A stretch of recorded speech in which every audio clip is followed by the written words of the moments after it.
शिवसेना नेते सचिन अय्यर आपल्यासोबत आहेत. भाऊ, काय सांगाल आपण राज्यात पाहिलं तर रायगड आणि नाशिक पालकमंत्री पदावर मोठ्या प्रमाणात जे आहे त्याचा वाद सुरू असलेला पाहायला मिळतोय. शिंदे नाराज झालेत. स्वाभाविक आहे आणि म्हणून ते गावी गेलेले आहेत. ज्यावेळी ते गेले गावी जातात त्यावेळी लक्षात येतो की बाबा नाराजगी आहे. अर्थात हा काय विनोदाचा भाग नाही, पण हे राज्यामध्ये एक प्रश्नचिन्ह निर्माण होतोय की पहिली गोष्ट मंत्रिमंडळ करायला एवढा वेळ लागला. मंत्रिमंडळ झालं, अधिवेशनाची एक दिवस अगोदर केलं, अधिवेशन संपेपर्यंत खाते वाटप नाही. खाते वाटप झालं नाही झालं तर पालकमंत्री पद दिलं गेलं नाही. आणि पालकमंत्री पद मिळाल्यानंतर पण आता मी पण पुणे शहराचा पालकमंत्री राहिलोय, जिल्ह्याचा राहिलोय, मला माहिती आहे अशी कधी घटना मी बघितली की नाही स्थगिती करण्याची नामुष्की सरकारवर यातूनच दिसतोय की काय चाललंय ते. दुसरा दुर्दैव असं आहे की पालकमंत्री पदासाठी एवढी चुरस काय, रस्त्यावर उतरू, बघून घेऊ, करून घेऊ, राजीनामे देऊ, म्हणजे मंत्रीपद पेक्षा पालकमंत्री पद हे एवढं काय अडलेलं आहे, काय दडलेलं आहे, हाही एक संशोधनाचा भाग आहे. आणि मग खऱ्या अर्थाने आपलं राजकीय वर्चस्व निर्माण करण्यासाठी का अर्थकरण करण्यासाठी, हाही एक प्रश्न निर्माण होतो. आम्ही 25-30 वर्ष बघतोय, मंत्री बघितले, पालकमंत्री बघितले, पण पालकमंत्री पदासाठी आम्ही असं करू तसं करू म्हणणाऱ्यांची संख्या दुर्दैवाने फार कमी कमी दिसते. त्यात हे दोन नमुने आपल्याला नाशिक आणि रायगड पाहून आपल्याला पाहायला मिळतो. यातूनच सत्तेसाठी आपण काही करायला तयार होऊ किंवा काही करायला आपण कुठच्या टोकाला जायला तयार अशी भावना निर्माण होते. संजय राऊत तर म्हणतात कुंभमेळा आहे म्हणून नाशिकवरून हे सुरू आहे, चढवणं सुरू आहे. स्थिती आहे ना. आणि तुम्ही बघितलं असेल काल त्यांनी टीका करत असताना पण हे सांगितलं की नेमकं काय आज पालकमंत्री पद नाही म्हणून घेऊन अनेक जिल्ह्यांमध्ये डीपीडीसी जिल्हा नियोजनाची बैठका झाल्या नाही. जिल्हा नियोजनाची बैठक झाल्या नाही तर त्याच्यात ते आढावा आला पाहिजे. मार्चला अधिवेशन आहे, महिनाभरामध्ये तो आढावा देऊन जिल्हा नियोजनाच्या बैठकीमध्ये आपली मागणी ठेवायला पाहिजे. आता प्रशासन आपला कारभार करत आहे, म्हणजे लोकांचा प्रतिनिधित्व करणारे पण नाहीये. आमदार खासदार यांचे पत्र काहीच नाही, केऱ्याच्या टोपलीमध्ये का, कारण त्यांचा पालकत्व स्वीकारण्याचीच भूमिका गेलं नाहीये. आणि खरोखरच तशी परिस्थिती आहे.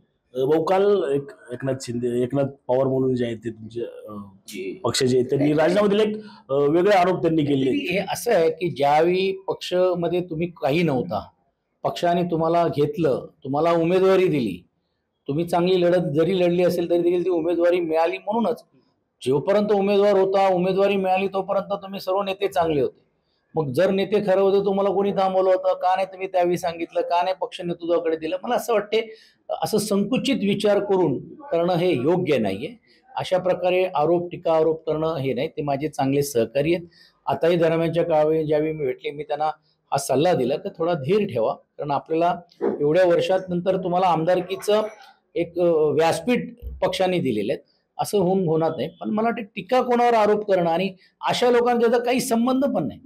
म्हणजे विनायकरावजींनी काय तिकीट दिली का, त्यांना तिकीट पक्षप्रमुखांनी दिलेली आहे. भवन थोरातांचे काम त्यांचं योग्य अयोग्य वाटत असेल तर तुम्ही त्याच्यावरती पण तुम्हाला राज्य संघटक म्हणून जबाबदारी दिली. सुषमाताई अंधारेंचा काय संबंध, त्यांनी कुठे जाऊन तिकडे काय केले ते, म्हणजे असे आरोप करणं मला वाटते हे योग्य नाही आणि संयुक्त नाही. आगामी महानगरपालिका लवकरच लागेल, त्या अनुषंगाने आपण पाहिलं तर बैठक झाली तुमची, काय कार्यकर्त्यांची भावना आली? आज एकत्र लढायचं का वेगळं? पूर्ण जिल्ह्यामध्ये मी बैठका घेतोय. गेल्या आठवड्यामध्ये पण मावळच्या काही प्रमुख लोकांशी चर्चा आम्ही केली. लोणावळ्यामध्ये मी चाबुस्करजी आम्ही काही प्रभाकर पवार तिकडे त्यांच्याशी चर्चा केली. आता पिंपरी चिंचवडच्या लोकांशी मी भेटतोय. आता यानंतर पुणे शहरामध्ये पण जातोय. दोन प्रवाह आहे. एक प्रवाह आहे की नाही महाविकास आघाडी म्हणून लढलं पाहिजे.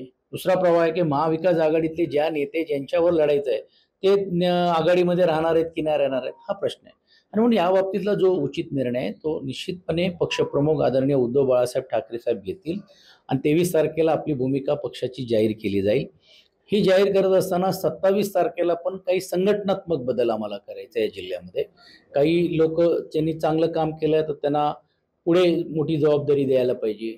ज्यांनी चांगलं काम केलं नाही, करायची इच्छा नाही, तर त्याच्यामध्ये काय बदल करायचं का, या सर्व गोष्टीच्या बाबतीत 27 तारखेला संजय राऊतजींच्या उपस्थितीमध्ये दोन्ही शहराची बैठक आम्ही लावण्याचं नियोजित करण्यात आणि त्याची पूर्वतयारीसाठी मी आज या निमित्ताने आलो होतो. स्थानिक आमदार आपल्यासोबत माजी आमदार, काय तुमची भावना आहे? एकत्र लढायचं का महायुतीमध्ये? काय भूमिका संपूर्ण राज्यापुरती राहील.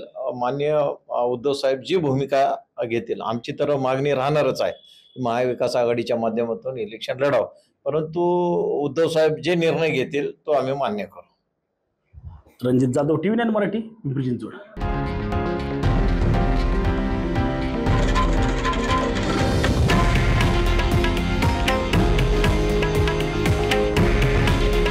हे आहे देशातील नंबर 1 न्यूज नेटवर्क आणि आपण पाहत आहात TV9 मराठी.